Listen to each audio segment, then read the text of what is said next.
Écoutez, je suis ressortie un petit peu en loc. Je suis ressortie avec une impression probablement assez différente de celle des téléspectateurs.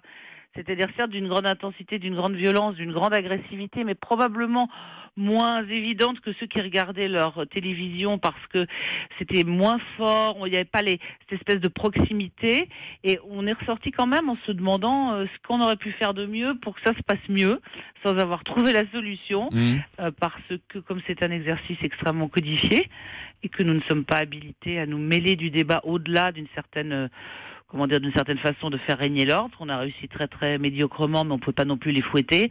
Voilà, donc des sentiments mélangés et surtout cette idée qui est de se dire que comme c'est une organisation sous l'égide du CSA, de toutes les chaînes et qu'il faut être totalement neutre, c'est extrêmement frustrant parce que quand on entend, Marine Le Pen dire à Emmanuel Macron, vous êtes favorable à la GPA, on a envie de dire, c'est pas qu'il est favorable, il n'est pas favorable, c'est un arrêt de la Cour de cassation, de la Cour européenne des droits de l'homme. Mais dans la réglementation de ce type de débat, on doit juste dire, il vous reste 50 secondes, s'il vous plaît, on passe à l'Europe. Voilà. Donc un moment formidable, une tension terrible, et puis un peu frustrant parce qu'on aurait voulu faire un peu plus journaliste. Vous avez